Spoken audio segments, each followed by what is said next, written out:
Welcome to A Friend of Mine, a series of conversations with some incredible and inspiring women in business from regional and rural Australia. I'm Kimberley Furness, your host and the founder and editor of Oak Magazine, and I cannot wait to introduce you to some amazing female entrepreneurs who will share with you their experience and knowledge of what it takes to start, grow and scale a successful business. So let me introduce you to a friend of mine. When Brikitta Kool-Daniels set off on a 3-week family trip to the US, she never envisaged that her fitness business of 20 years would close on her return. A few days into their trip, COVID shut down businesses and changed the way of life in the US, with Australia following soon after. Cutting their trip short, Brikitta, her husband Ricky, and their 3 boys returned home to Bendigo only to spend the next 14 days in self-isolation.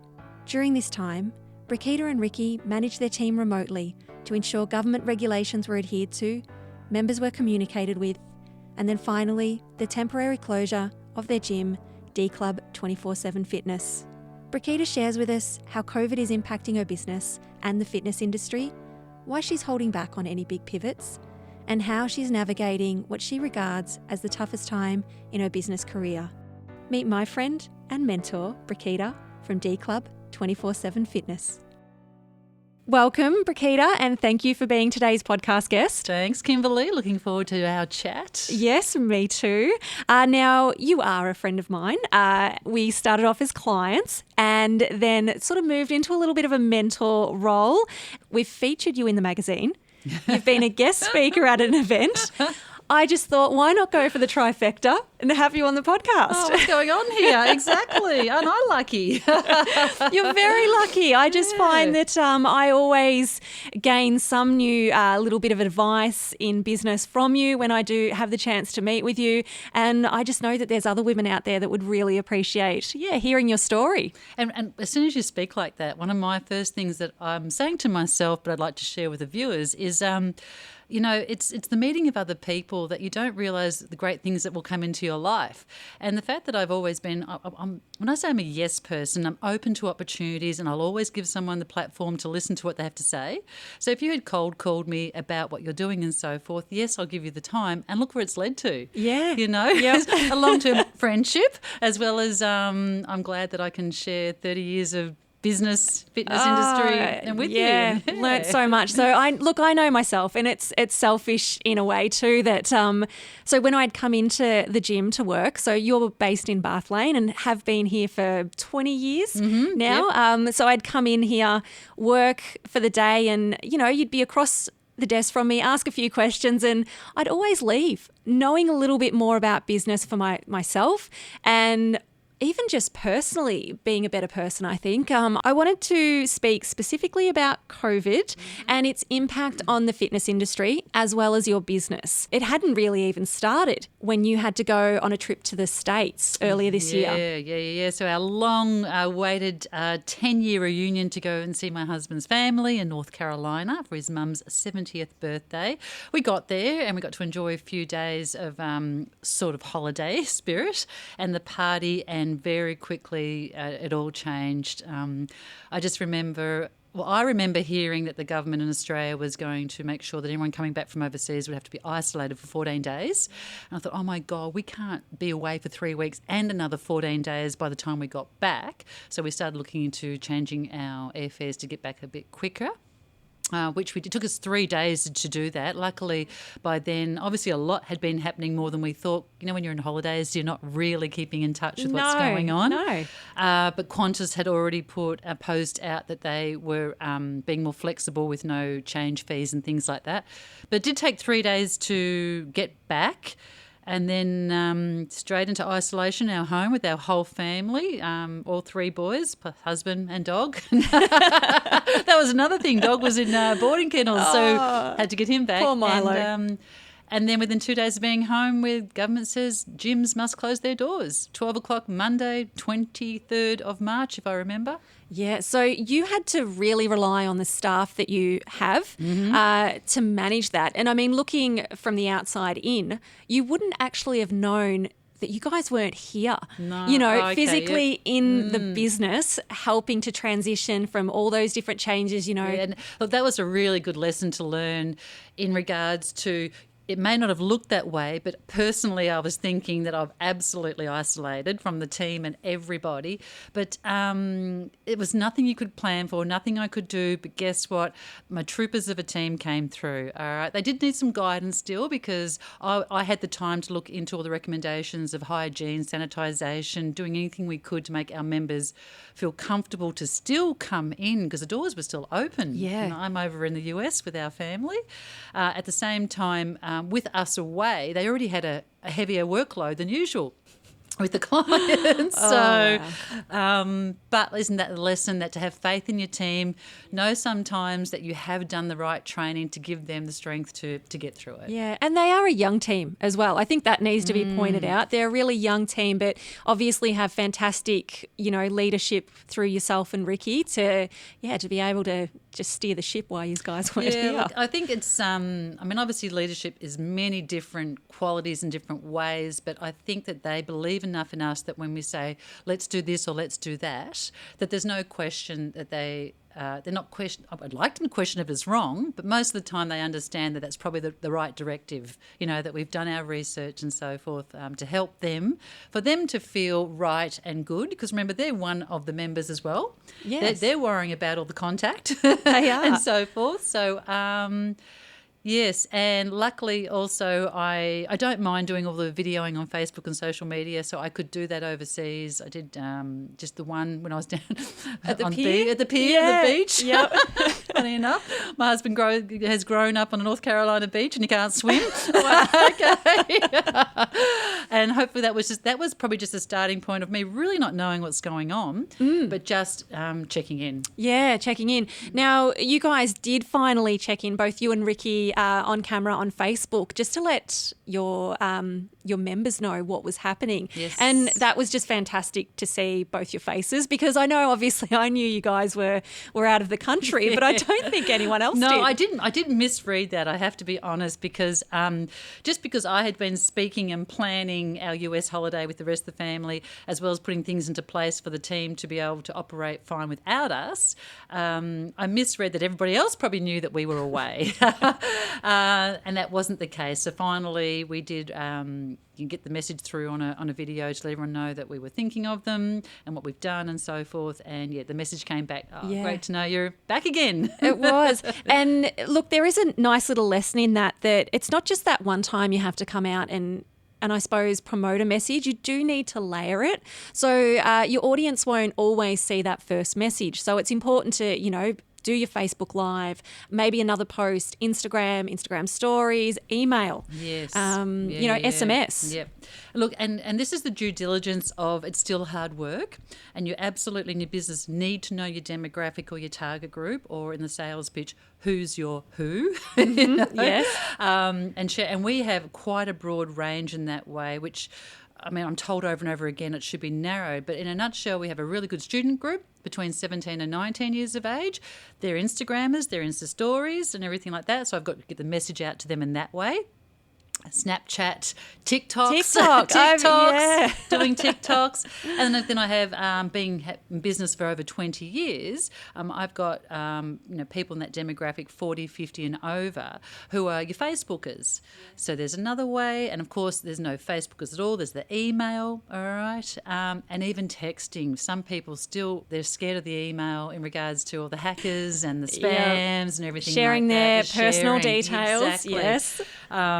And you have to speak a different language each time. You do. You have to obviously customise your message for each platform, because the text message is hard. You only usually get about, say, 250 characters. That's right. And if you don't capture them with those first few words, you're not even going to look at it any further. No, not at all. So message is that there was a bit of hard work there in getting the message out. Yeah. Now, how are you looking after your members at the moment? What's happening with their memberships? What are you providing them in terms of, I suppose, home workouts?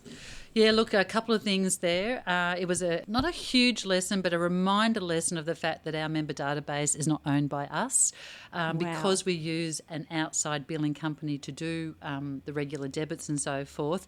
Well, even without our choice, that billing company stopped everything immediately.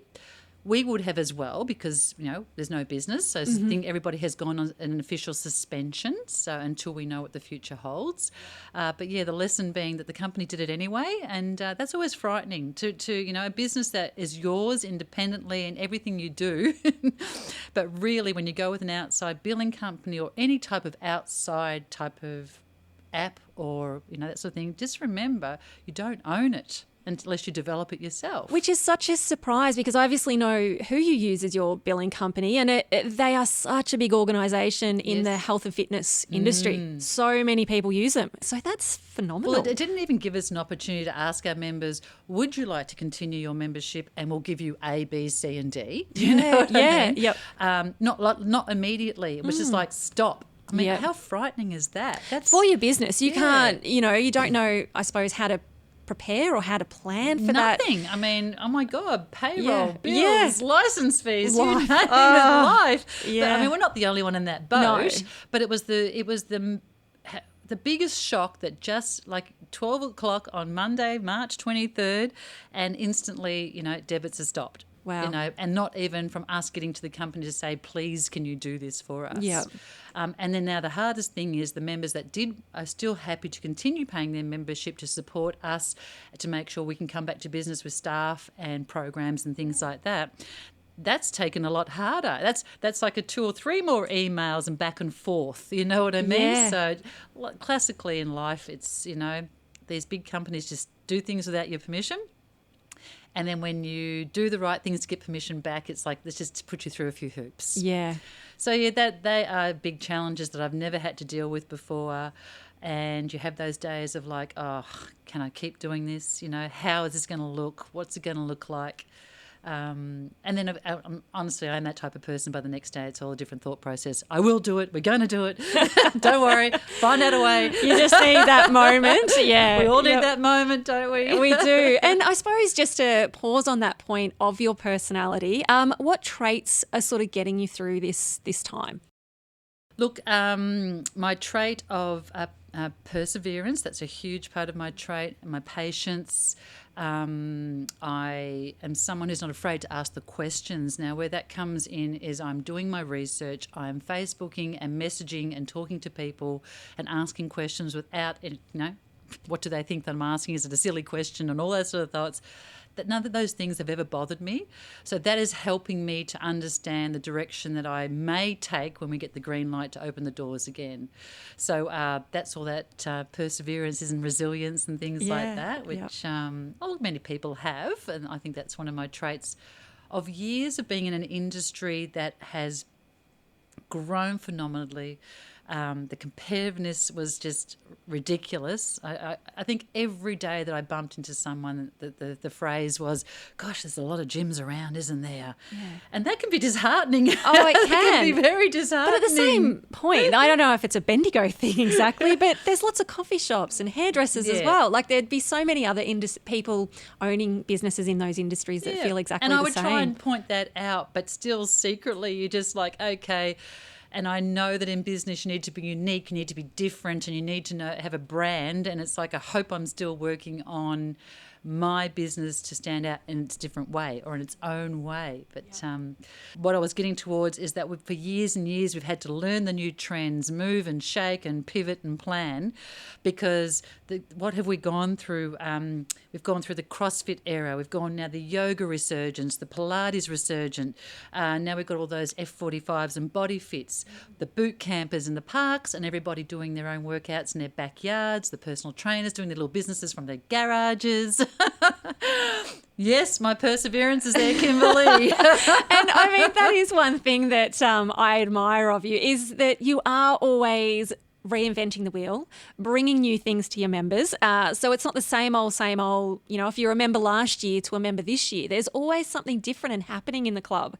Now, in terms of COVID, we are now sort of being told now's the time to pivot and do this and that. But what about yourself? Is that what you're doing, or are you just taking a step back from that all? And I'll be honest, I took a step back. I would say a good 4 weeks of just not thinking about it too hard. Really, it's taken that long to just digest feel like the weight has been lifted off my shoulders a bit.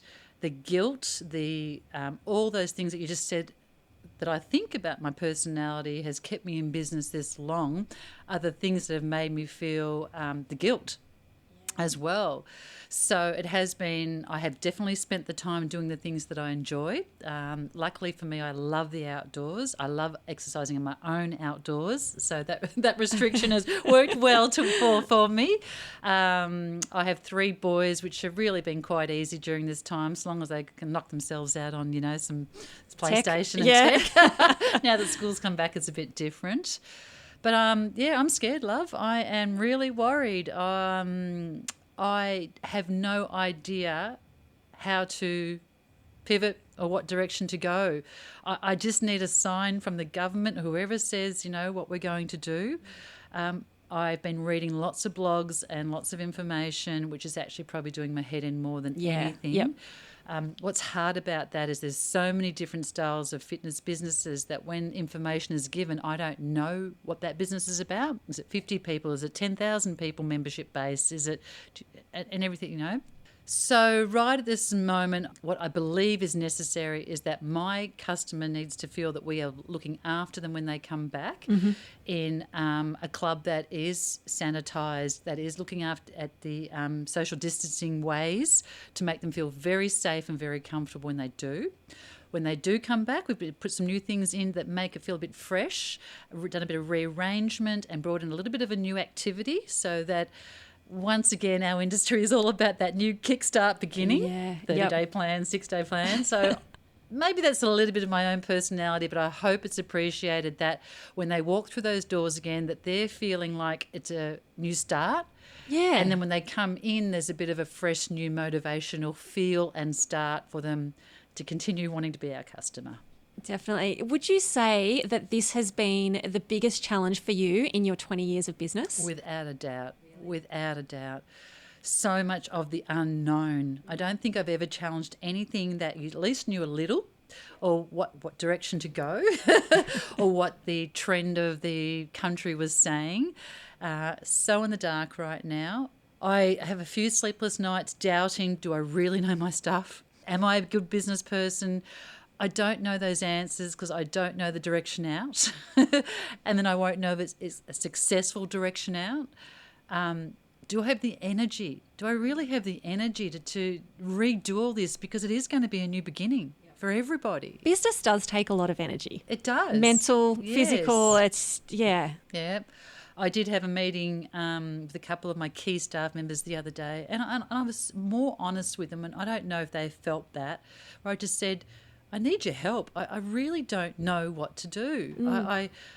All I know is what I don't want to do. Yep. And if it's an area you feel that we need to go, please, can you step up and help me? Yep. Can you take the reins and take control a little more than me? Mm-hmm.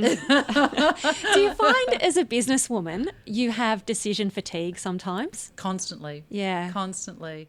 I have this little thing that a few of the people that I've dealt with over the years, I go for a run or I go for a bike ride and something clarifies me. I go into my exercise just such a full head of, oh my God, what, how, when, why.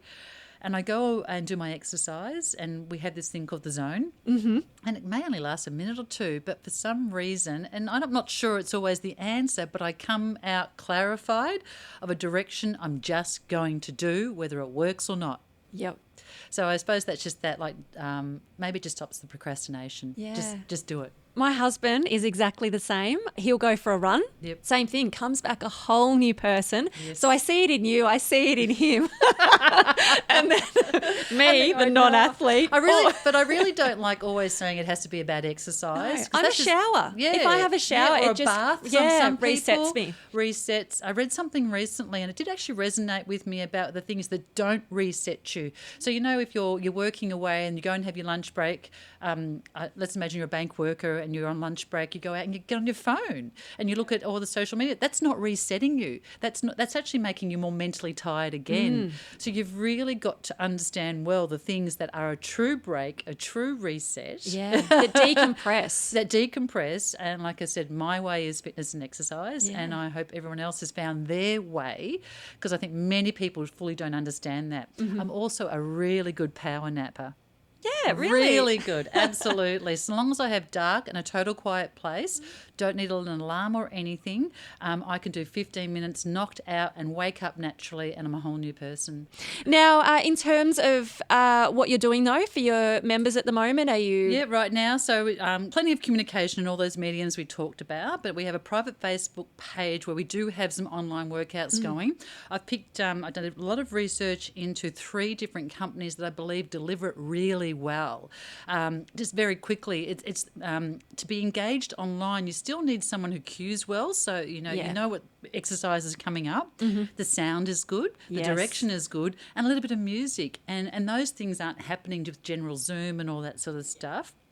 So we're trying to keep our members engaged in that way. I'm also just trying to share just general, what are people doing to get through this time, just like you're doing with me right now, which seems to be, it's enough to make everybody feel good in our private groups. Yep. And just reassuring them of that we are here. We will open again. Did I say that strong enough? The landscape will probably look different, let's be honest. Yes. Okay. And we are doing all those little things that keep us going in the direction, like I said, of making the place look a little bit different and feel for when they do come back. So I hope that's enough that our loyal members love us and will, and that's all I can say. I wanted to ask, what's your view on free content? So giving workouts for free and that sort of thing. Look, what I have to say is that I'm not big on free content. Of course, you have to give free snippets of people to taste, okay? But I don't believe in totally free. I don't think free has ever been valued in any single way. And the people who do take on free just switch. There's so many options now. I know they're switching from the next to the next to the next to get there. 5 days free, 14 days free. Yep. They're just not loyal. I'd like to think that your product that you gave free was so beyond and far ahead of anyone else's that they came back to you and then signed up to pay. But I just don't believe the person going for the free in the first place was never going to pay anyway. So it's a real tough one, and I have learnt that lesson over 30 years of business. I've done the freebie in many different ways, from the goodness of heart to just wanting to be liked, and customers are loyal and they love us and everything like that, but it just doesn't always work that way. And I think in this time I was reading a little article on it, and it was also the fact that if they're getting it for free now, that's what they're going to expect. How are we going to play that long game? So, we spoke offline about this as well in terms of what you're thinking about doing now. Yes. You're thinking long term. So whatever you implement now, you're wanting to make sure that is going to serve you well outside of, I suppose, the isolation period. Our business model is going to change no matter what, even if it wasn't our choice, okay? Yep. So we have to bring in these new ways of business, and to bring it in really well and appreciate it will have to come at a cost to everybody, let alone us at first. So, yes, that's why I haven't been jumping on really quickly to all the different types of live face stream and Zooms and things like that, because the product I bring, I want it to be appreciated for the long term. I still feel we haven't been out long enough for people to think that this is forever, that the change is going to be long term. I think we're 6 weeks in now. Does that sound about right? And because the talk is becoming a little more like, we're on the right curve. We're on the flattening, aren't we? We are, yes. And we all want hope. We naturally have hope with everything. So there's no reason for anybody to really jump on anything to pay at the moment, because I think they're probably thinking we're going to go back to how it was. How it was, yeah. It's just a pause. It's a pause. More people are seeing it as a pause. But until they find out that it's not the same and it truly has changed for the forever. Yep. Okay. Well, lots of businesses, it will be different Yes. when they come back. Yeah. You know, whether their offering is a little bit more niche or, there are different opening hours. There's so many impacts. And look, some businesses won't come back. And customers hate inconsistency. A business that's inconsistent is not great.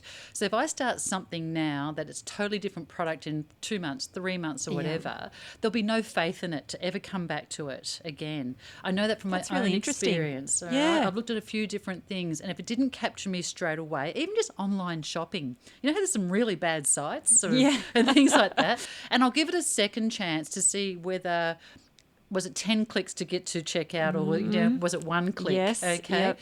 Very quickly I've made an assumption and I'm not going back again. Okay. If it was a bad experience, that's the same in our world. Yeah. And I suppose so many businesses have had to get online or have felt that pressure to get their shops online really quickly, that there may have been some steps that are, I suppose, that are missed, or that packaging. So making sure that every parcel or order that goes out, you've still got your business touch points on it. So is there a thank you card? Is it wrapped beautifully? Have you got their email address, and then contact them again later to make sure they're happy with their product? And isn't it a fully understandable fear, because our customers are loyal.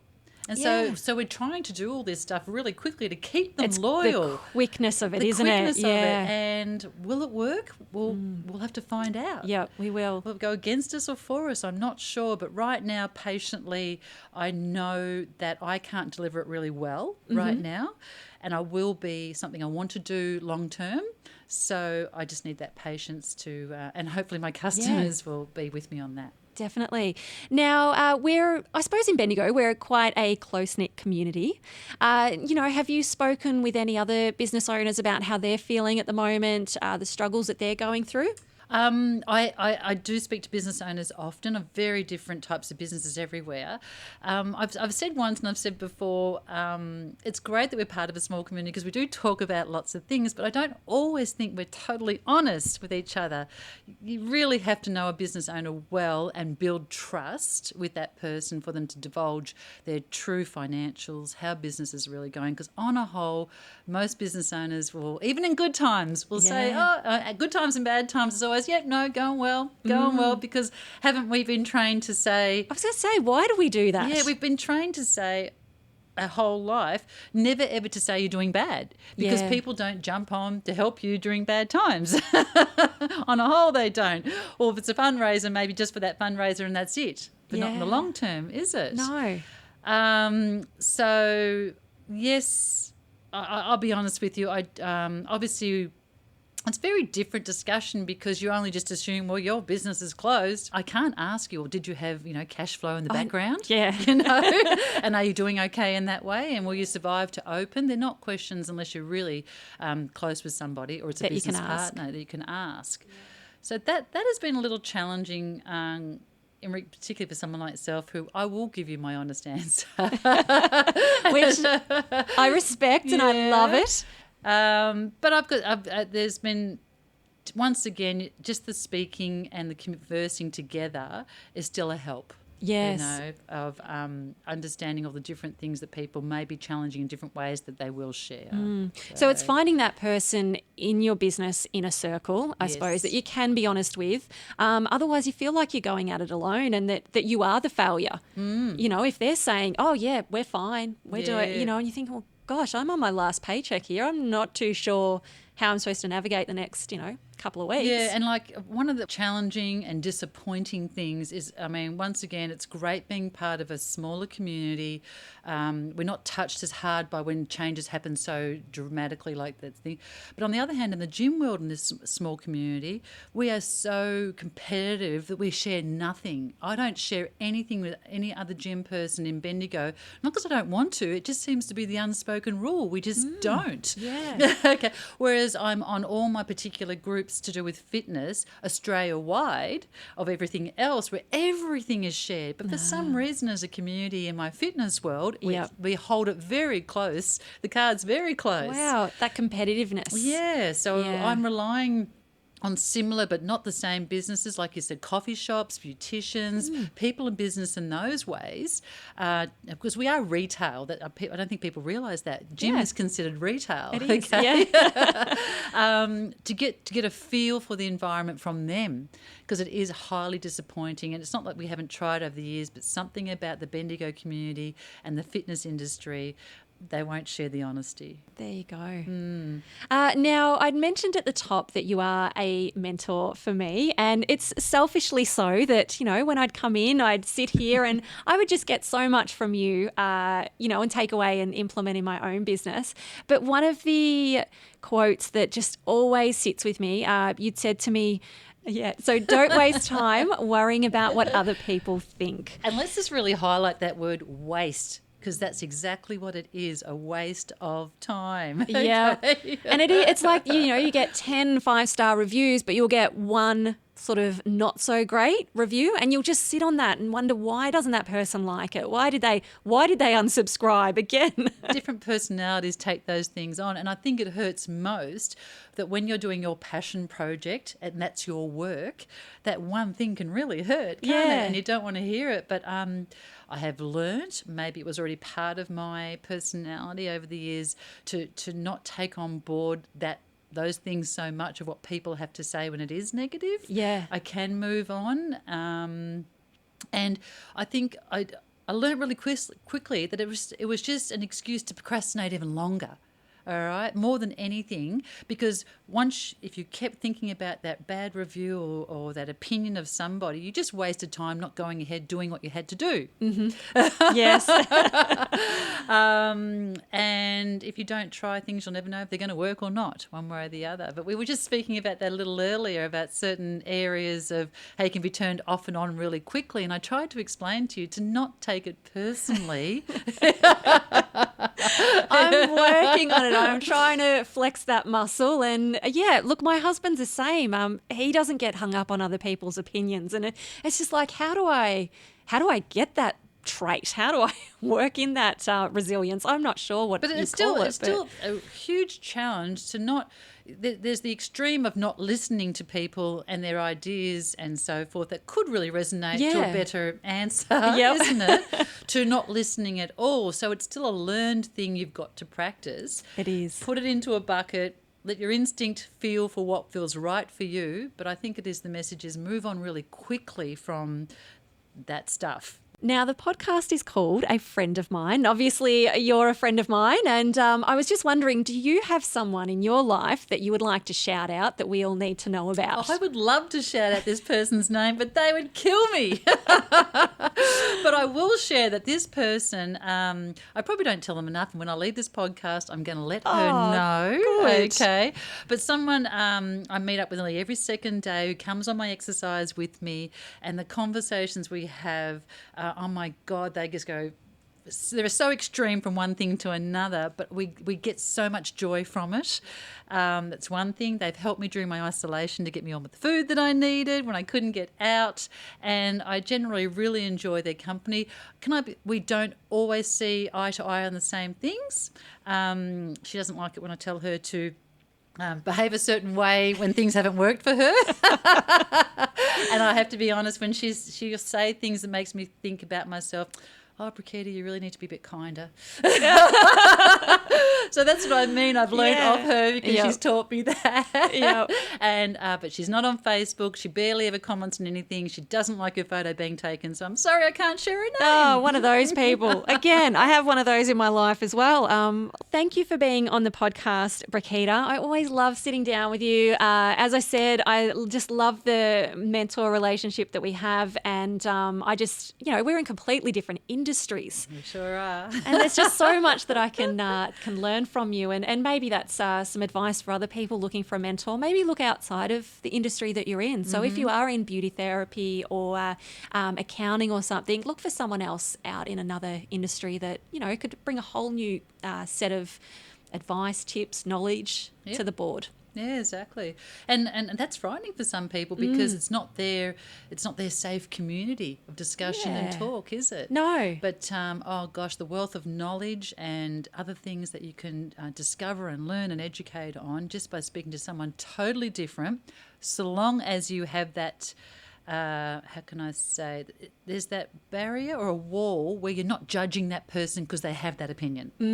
You may not even like what they're saying or even resonate with what they're saying, but I can assure you, you will learn something. You will. That's what it's all about. Yep, whether you're sharing your knowledge, because it's no good to keep it to yourself. No. Yep, knowledge shared is always more powerful. And as long as you're learning something all the time, as long as you can just take one thing away. And I know that those that are listening today will definitely take something away. And if they haven't already, jump onto the Oak Magazine website. You can read Brikitta's article on there as well. And we'll wait till I launch some other product. Thank you, my friend, for being a friend. Okay. Thank you. And now I'll show you how to find the podcast on your phone, how to subscribe and listen and rate. My tech friend. Yeah. Thank you. Now, before you take off with all that inspiration and knowledge, we'd love for you to leave a review on our podcast so that we can continue to amplify women's voices in the media. And if you have any questions, we'd like to celebrate a win, you can always connect with us on Facebook and Instagram at Oak Magazine AU. I'm so glad we've met and that now you know a friend of mine.